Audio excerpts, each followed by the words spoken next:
Hello friends, I am Rashmi Patel. Today we learn class 10, chapter number 7, Glimpses of India. Glimpses means झलक. तो India की झलक दिखाई गई अलग अलग पार्ट से. 3 पार्ट है हमारे लेसन में. First part, a baker from Goa, written by Lucio Rodrigues. And part number 2, Coorg, written by Lokesh Abroad. And part number 3, Tea from Assam, written by Arup Kumar Dutt. So here we will learn first part, a baker from Goa. Bakers from Goa. Goa के में जो bakers थे उसके बारे में बताया गया है. ओके, तो first I read this lesson. This is a pen portrait of a traditional Goan village bakers who still has an important place in his society. तो पोर्ट्रेट मीन्स क्या है? जो हम ड्रॉ करके विजुलाइज करते हैं उसे पोर्ट्रेट कहते हैं. Okay, but pen portrait means क्या है? तो पेन पोर्ट्रेट मीन्स हम लिख के बता सकते हैं, जिसको उसके डिस्क्राइब करते हैं, तो वो पेन पोर्ट्रेट है. तो जो तब उसे राइटर ने पेन पोर्ट्रेट किया मीन्स लिख के डिस्क्राइब किया है, तब का जो गॉन विलेज बेकर्स थे, गोवा के जो विलेज के बेकर्स, उसके जो ट्रेडिशनल थे उसको लिख के दिखाया है. एंड उसका उस टाइम पे इस सोसाइटी में उसकी जो इम्पोर्टेंस थी, इम्पोर्टेंट प्लेस, वो डिस्क्राइब किया है, पेन पोर्ट्रेट किया है राइटर ने. First I read lesson. Our elders are often heard reminiscing nostalgically about those good old Portuguese days, the Portuguese and the famous loaves of bread. तो our elders, जो writer कह रहा है कि जो हमारे एल्डर्स थे, उसके फादर मदर्स, ये अंकल आंटी, जिसके भी बारे में उसको एल्डर के बारे में बता रहे हैं कि वो लोग जो थे ऑफन हियर, तो सुनकर कैसा क्या, तो रिमेनिसिंग मीन्स रिमेंबर और nostalgically means think fondly of the past. तो पास के बारे में सोच के याद करके क्या कर रहे हैं? हैप्पी हो रहे हैं about those good old days, about the old Portuguese days. Portuguese means तब एक टाइम की बात है जब गोवा पे पोर्टुगीज थे, वो राज किया करते थे, उसका हक था. ओके, तब की जो उसके डेज थे वो याद करें. एंड तब Portuguese and their famous loaves of bread, और उसके जो फेमस लॉव जो लोग खाते थे ब्रेड, वो उसके बारे में बात कर रहे हैं. Those eaters of loaves might have vanished, but the makers are still there. But वहाँ जो eaters of loaves means Portuguese, photo वहाँ से वैनिश हो गए. वैनिश मीन्स डिसअपियर, और वहाँ से जा चुके हैं. बट वहाँ का जो ब्रेड मेकर्स है, ब्रेड मेकर्स, वो अभी भी वहाँ है. We still have amongst us the mixture, the modelers and those who bake the loaves. तो जो ब्रेड बनाने के लिए 3 पार्ट जो प्रोसेस होती है वो दिखाई है. तो क्या है? जो आटा होता है, ओके, तो उसे क्या करना पड़ता है? मिक्स. तो उसे मिक्स करना. मॉडलेट मीन्स एक शेप देके उसको पकने के लिए कुछ में रखना, एक शेप देना, लॉफ का एक शेप देना वो, और बेक द लोव्स, और उसे पकाना. The age old times tested furnaces still exist. The fire in the furnaces has not yet been extinguished. Those age old time tested furnaces still there. तो जब पोर्टुगीज थे तब जो वहाँ बेकरी चल रही थी, तो आज भी वो वहाँ स्टील है, चल रही है. फर्नेस, उसकी जो फर्नेस है, टाइम टेस्ट मीन्स जो पुराने समय से चल रही है उनके, तो आज भी वो वही. The fire in the furnaces has not yet been extinguished. कि तो आज भी वो वहाँ जो फर्नेसेस, जो फायर बैग होने के लिए जो रखते हैं, तो आज भी वहाँ पर स्टील चल रही है. आज भी उसके अंदर फायर एक्सटिंग्विश नहीं हुए, फायर जल रही है. ओके, फायर हो रहा है. The third and single of the traditional baker bamboo heralding his arrival in the morning can still be heard in some places. जो वहाँ के जो ट्रेडिशनल ब्रेकर्स थे वो एक बम्बू के ऊपर एक बास्केट हैंग करके वहाँ ब्रेड बेचने आते थे, और उसकी जो बम्बू की आवाज़ थी कैसी, थर्ड और जिंगल, ओके, थर्ड और जिंगल की आवाज़ वो आज भी कई एरियो में सुनाई देती है। तो hadal means announce, hadal means announce, तो वो आज भी उसे अनाउंस करते कि हम आ गए। और विलेज के उसके जो विलेजेस है गोवा के, वहाँ आज भी ये सुनाई देता है। May be the father is not alive but the son still carries on the family profession. May be शायद जो वहाँ के फादर्स जो थे, उसके जो पूर्वज, वो शायद अब नहीं है, पर उसके जो सन्स है वो आज भी उसके प्रोफेशन को आगे ले जा रहा है। This bakers are even today known as pader in Goa. जो आज के जो बेकर्स है वो उस टाइम में पैडर के नाम से जाने जाते थे इन गोवा में पैडर के नाम से जाने जाते थे। तो उसके जो फादर्स थे वो आज अलाइव नहीं है, और उसके बेटों से स्टील करे। और जो पैडर मीन्स क्या है, तो पोर्टुगीज लैंग्वेज में बेकर को पैडर कहते हैं। During our childhood in Goa the baker use to be our friend, companion and guide.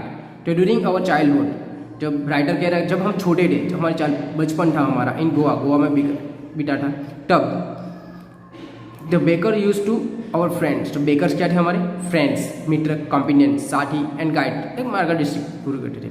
Okay, he use to come at least twice a day, और वो दिन में कितनी बार आते थे, ट्वाइस अ डे, दिन में 2 बार आते थे। He use to come at least twice a day and once when he set out in the morning on his sailing round, and then again when he returned after emptying his huge basket। तो first जब वो early morning में आते थे, जब वो selling करने निकलते थे, ब्रेड जो है वो बेचने के लिए निकलते, एंड अगेन फिर कब आते, रिटर्न में, जब उसकी जो ह्यूज बास्केट होती है, वो बड़ी सी बास्केट, वो उसके अंदर ब्रेड खत्म हो जाए, उसके बाद फिर से आते थे। This jingling third of his bamboo woke us up from sleep and we ran to meet and greet him। और जब उसकी जो आवाज़ आती थी, वो बम्बू लेके आता था, और जो बम्बू जो ज़मीन पे पछाड़ था, तब उसकी जो थर्ड और जिंगल की आवाज़ आती थी, वो सुनकर हम जो बच्चे थे वो उठ के वहाँ आ जाते थे, और वहाँ उठ जाते थे, and we run to meet and greet him, और वो हम इसे मिलते थे और उसे ग्रीट करते थे। Why was is it so? Was it from the loves of love? Not at all। और उसको जिंगल की आवाज़ सुन के वो उसे मिलने आते थे। Why was it so? ऐसा क्यों? तो was it for the love of the loves? को ये ब्रेड जो लॉव्स था उसके लिए प्रेम था, इसके लिए नहीं, नॉट एट ऑल, ऐसा नहीं है। The loaves were bought by some पैस्किन और बेस्टिन the maid servant of the house. What we longed for were those bread bangles which we chose carefully. Sometimes it was sweet bread or special made. तो पैस्किन और बेस्टिन, पैस्काइन and बेस्टिन means क्या है, तो ये भी पोर्टुगीज वर्ड से, उसका मीनिंग होता है मेड सर्वेंट। तो जो ब्रेड थी लॉब्स, वो तो कोई घर की कोई मेड सर्वेंट है वो भी परचेज कर लिया करती थी, कर लेते थे। फिर हम क्यों जाते थे, तो उसके अंदर जो ब्रेड बैंगल्स होते हैं, वहाँ जो ब्रेड करके गोल बीच में होल्ड आता है, वैसी जो ब्रेड आती है वो हमें लेने के लिए जाते थे। और कभी कभी तो वो जो ब्रेड थी, ब्रेड बैंगल से कौन कहते हैं, ओके, वो कभी कभी स्वीट भी हुआ करती थी। The bakers made his musical entry on the scenes with the झंग झंग sound of his specially made bamboo stuff. झंग झंग means one type of sound जो बेकर्स है वो अपनी बाम्बू स्टिक से आवाज़ निकलता है, तो वो उसके आने की एक चिंग साउंड से वो सबको साइन करता है, इंडिकेट करता है कि वो बेकर्स आया है। One hand supported the basket on his head and the other bank the bamboo on the ground. तो वन हैंड, एक हाथ से वो अपनी बास्केट संभाल रहा था, support the basket on his head, उसके सर पे जो बास्केट रखी वो उसको संभाल रहा था, एंड द अदर हैंड, और दूसरे हैंड से वो अपनी जो हाथ में बम्बू स्टिक है, बम्बू स्टिक से जमीन के ग्राउंड के ऊपर ठंग ठंग जंग जंग की आवाज़ निकलता था। He would greet the lady of the house with good morning and then place his basket on the vertical bamboo. He would greet the lady. जब वो घर के अंदर से कोई भी निकले, जो लेडी है उसको विश किया करता है, गुड मॉर्निंग कह के उसको विश किया करता है। एंड जो उसके सर पे जो बास्केट रखी हुई है तो वर्टिकल बम्बू है, तो आपने चौपाटी वाला देखा है, वो अपनी बम्बू स्टिक पे जैसे लेके निकलता है और उस कोई भी प्लेस पे खड़ा हो वहीं पे वो अपनी जो बास्केट होती है वो उसके ऊपर रख देता है। वैसे ही जो बास्केट है वो अपनी वर्टिकल बम्बू स्टिक है उसके ऊपर वो बास्केट रख दिया करता था। We kids would be pushed aside with a mild rebuke and the loaves would be delivered to the servant. तो we kids be pushed, तो जो उसके घर के जो एल्डर्स हैं वो उसको क्या करते थे, साइड में निकाल देते थे। तो rebuke means an expression of disapproval और स्कोल्डिंग, उसे थोड़ा स्कोल्डिंग करके साइड में कर क्यों, तो उसके लोग परचेज करना होता है। ओके, तब वो बच्चे साइड में निकल जाते हैं, तो घर की जो मेड सर्वेंट है वो ब्रेड लेके लॉव्स लेके परचेज करके वो घर के अंदर चली जाती थी। But we would not give up, पर हम भी हार नहीं मानते थे, नॉट गिव अप नहीं करते थे। We would climb a bench और the parapet and peep into the basket, और हम भी गिव अप नहीं करते थे। और हम क्या करते थे, हम कोई भी बेंच हो या कोई भी पारी बनाई हो, जैसे छोटी सी वॉल हम बनाते, ओके, उसके ऊपर चढ़ जाते थे और हम पीप इनटू द बास्केट, और हम बास्केट के अंदर ढोकिया गया करते थे। Somehow I can still recall the typical fragrance of those loaves. हम गिव अप नहीं, कैसे भी करके हम उसके अंदर हम देखते थे कि परपेट मीन्स जो हम वॉल बनाते, प्रोटेक्टेड वॉल छोटी सी, वो I can still recall the typical fragrance of those gloves. Recall means याद रखना, फ्रेगरेंस मीन्स सेंट मीन्स उसकी जो सुगंध है वो, तो आज भी मुझे याद है जो ब्रेड लॉव्स जो थे उसकी सुगंध फ्रेगरेंस मुझे आज भी याद है। Loaves for the elders and the bangles from the children, बड़ों के लिए जो एल्डर्स है उसके लिए लॉव्स, और छोटे बच्चे जो थे चिल्ड्रंस उसके लिए बैंगल्स, जो कौन कौन हमने कहा वो। Then we did not even care to brush our teeth or wash our mouth properly. And उसके बाद हम जो सुबह उठे तो हम ब्रश करते, तो हम जो छोटे बच्चे थे तो वो हम cared to brush our teeth और वॉश आवर माउथ प्रॉपरली, सही से करते भी नहीं थे, माउथ वॉश फेस भी नहीं करते थे सही से। ओके, तो हमें जो हमारी जो कॉन मीन्स बैंगल ब्रेड मिल जाए तो हमारे टीथ माउथ भी सही से वॉश नहीं करते थे प्रॉपरली। तो एंड वाई शुड वी, तो हम ऐसा क्यों करें, तो जो ब्रश करने के हैं, ब्रश करना है टूथ साफ, तो उसके लिए जो राइटर उसको बहुत बड़ा टास्क लगता था, बहुत बड़ा काम लगता था। क्यों, तो who would take the trouble of plucking the mango leaf from the tooth brush.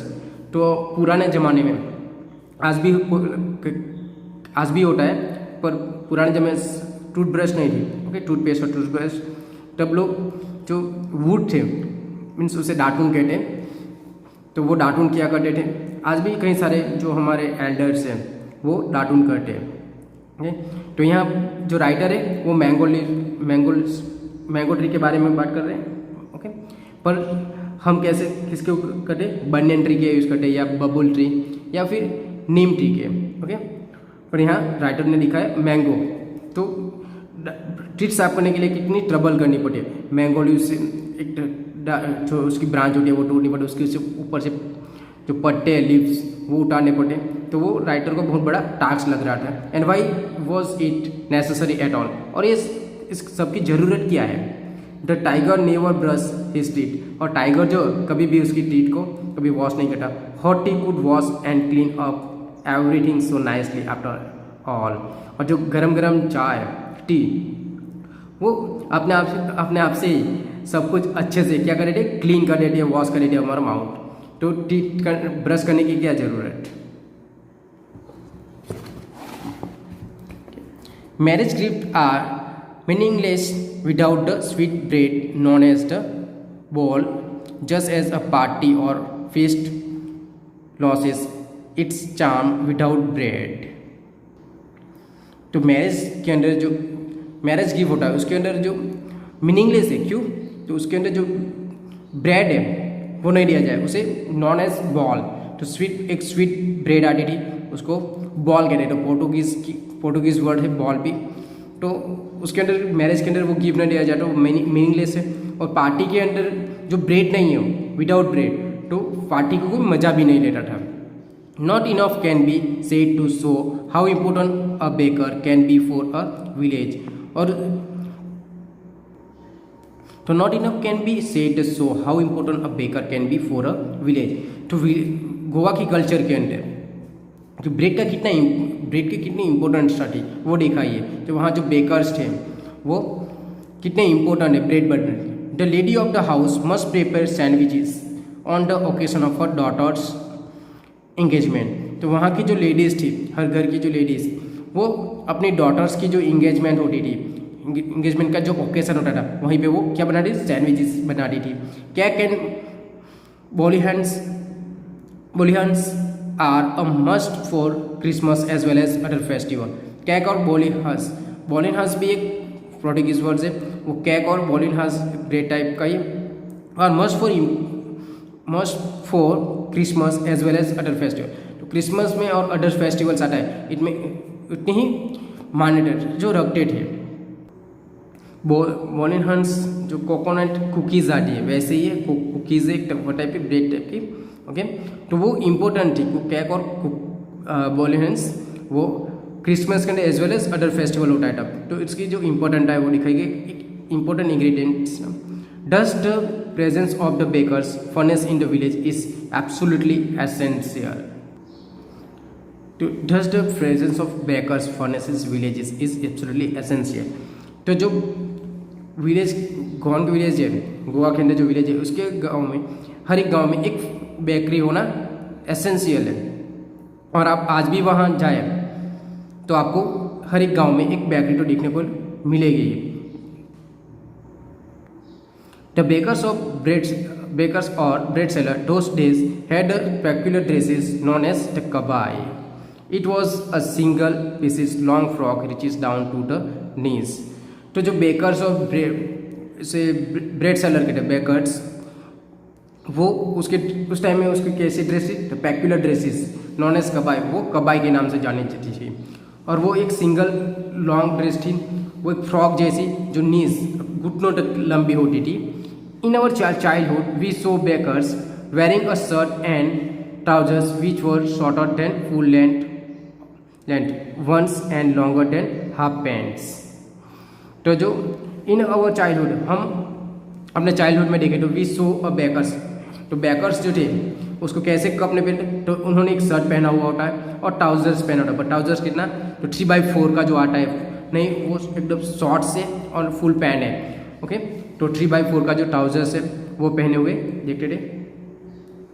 Even today anyone who wears a half pant which reaches just below the knees invites the comment that he is dressed like a pader. तो even today आज भी कोई भी person है वो इस type की जो पैंट 3/4 इंचेस की 3/4 पैंट जो आती है वैसी पैंट पहन के वो निकले, तो आज भी लोग कमेंट करते हैं, आज भी लोग कहते हैं कि वो पैडर का टाइप, पैडर जो बेकर्स है, पैडर मीन्स बेकर, पैंट है वैसे ही पैंट है, तो उसके ड्रेस के साथ कंपेयर करें। The baker usually collect his bill at the end of the month. और जो बेकर्स थे तो उसकी जो बिल्स थी वो मंथ के अंदर कलेक्ट करते थे। Monthly amount use to be recorded on some wall in pencil. और जो वो लोग उसकी जो अमाउंट थी वो किसके ऊपर लिखा करते थे, तो एक वॉल के एक कॉर्नर में एक वॉल के ऊपर लिखा करते थे उसकी मंथली अकाउंट, उसका record. Baking was indeed a profitable profession in the olden days. और बेकिंग जो बैग चलाना तो एक ओल्डन टाइम में, ओल्डन डेज में एक प्रॉफिटेबल प्रोफेशन था, एक अच्छा व्यवसाय था प्रॉफिट के लिए। The bakers and his family never starve. Starve means क्या कहते हैं उसे, हंग्री, ओके। तो बेकर्स और उसकी जो फैमिली थी वो कभी भी हंग्री नहीं होती थी, क्यों, तो ही और हिज फैमिली जो है बेकर, उसकी बेकर की and his servant always look happy and prosperous. तो उसकी जो फैमिली क्यों, तो उसका जो प्रोफेशन था उसमें से उसको अच्छा प्रॉफिट मिल रहा था, अच्छे से कमाई ले रहे थे, तो उसको हंग्री भी नहीं होते थे और वो लोग खुश रहते थे और अच्छी कमाई की वजह से वो कैसे थे, प्रॉस्परियस थे। Their plum physics was an open testimony to this. तो हियर प्लम फिजिक्स मीन्स तो प्लेजेंटली फैट बॉडी और open testimony means public statement about a character और क्वालिटी। तो वो जो थे बेकर्स वो अच्छी कमाई कर लेते थे, तो उसको वो हंग्री भी नहीं होते थे, वो अपनी बॉडी कैसी होती थी, प्लम फिजिक्स। ओके, उसकी फिजिकल बॉडी प्लम थी मीन्स थोड़ी मोटे थे, बड़े थे और उसको अच्छे से खाना मिल जाए इसलिए वो थोड़ा हेल्दी दिखते थे, वैसे थोड़े बॉडी में थे। Even today and any person with a jackfruit like physical appearance is easily compare to a baker. तो even today any person with a jackfruit means कोई आज भी कोई बड़ा दिख जाए, ओके, बॉडी में, प्लम बॉडी में, तो जो कैसा दिख कंपेयर करते हैं जैक फ्रूट जो बड़ा होता है, तो उसके लिए तो उसकी फिजिकल अपीयरेंस थोड़ी बड़ी दिखे तो उसको जैक फ्रूट के साथ कंपेयर किया करते हैं and easily compare to a baker. और वो जो उस टाइम में जो बेकर्स थे वो थोड़े मोटे हुआ करते थे, तो इसलिए उसको जैक फ्रूट के साथ कंपेयर किया है। तो here our lesson is complete. Thank you.